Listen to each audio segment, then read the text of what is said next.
Assalamu алейкум, урматтуу Москвада мекендештер, амансыздар. Сиздер менен кайрадан эле Москва Москвада азыр бир шок кабар болуп атат. Туугандар, сиздерге мына скриншотту коюп койдум. Орусча текстте. Бул жерде эми кыскасын айтканда мындай. Токотер жерин айтканда 23 жашта жана 42 жаштагы эки жаран өлүптүр. Божомол менен бул наркотиктен передозировка болгон, передоз болгон.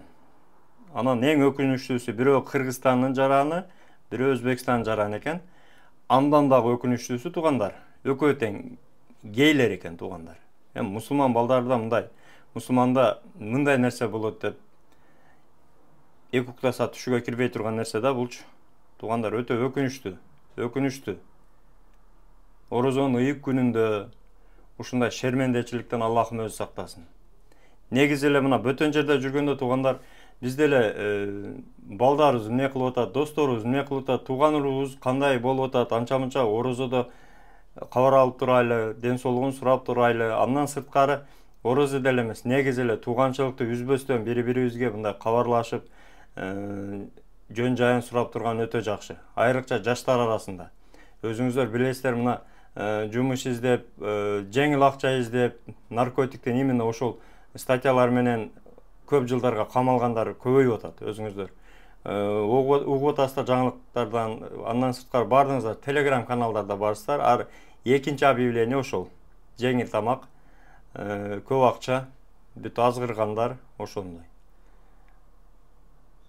Негизи эле Telegram группаларда азыркы күндө ушул айта кетчү нерсе, мурда незаконный иш деп чакырат, азыр эми закондуу иш курьер деп чакырат. Андан сырткары жакынкы арада туугандар өтө этият болуңуздар. Telegram каналдарда жаңы бир темалар менен башталган, жаңы бир тексттер менен. Мисалы, үйдө мебель бар, алып чыгыш керек. Ошол мебелди алып чыгып бир жерге барып коюш керек, же подъезден подъездге жеткириш керек деген сыяктуу нерселер. Буюм бар, буюмду ошол бул подъезден ал бир адреске жеткирип коюш керек. Мындай эле, оңой эле. Баасы 5000 рубль мисалы да. 5000 рубль, 4000 рубль, 1 сааттык иш. Келесин, китепти аласың, алып барып анау кошуна подъездге коюп коесуң, болду. Деген иштер өтө көбөйгөн. Туугандар, этият болуңуздар. Ошол китептин ичинде, ошол мебелдин ичинде, ошол буюм тайымдын ичинде сөзсүз түрдө бекитилген наркотик болушу мүмкүн, мыйзамга жооп бербеген буюмдар болушу мүмкүн. Өтө этият болуңуздар туугандар. Группаларда баштан бери айтып кетебиз туугандар. Жаттарга акча которбоңуздар. Мына регистрация маселеси болобу, башка маселе болобу, жаттарга которбоңуздар. Азыр эле мына 1 сааттын тегерегинде сүйлөштүк, 80 миңге жакын акчаны регистрацияга которуп бердик эле. Ошону кантип тапсак болот, кандай жолдоруну тапсак болот деп жазыптыр. Жолдору эми МВДга барып арыз жазыш керек, ошол жигиттер сиздерге таап берет. Десек эми МВДда эми иши көп экен, аларга барсак арызды кабыл алдык, качан табат, качан жок, уже 1 ай болду, 2 ай болду. Эми алардын да өзүнүн иштеринин важный иштери бар. Андан сырткары негизи эле сиздер которбой коюңуздар ошол. Тааныбаган адамга которбоңуздар. Акчаны которуп берген өзү негизи которгон адам дагы күнөөлүү да. Ошол адам канчалык ишенчек болуп акчаны көп которуп атабыз да туугандар. Көп которуп атасыздар. Ошончолук алдагандар көп чыгып атат да. Демек ушинтип алдаса болот экен да, ошонун аркасынан тилчилик кылгандар көбөйүп кетип атат. Которбоңуздар. Регистрация маселеси боюнча мисалы таза чыгабы, таза эмес чыгабы.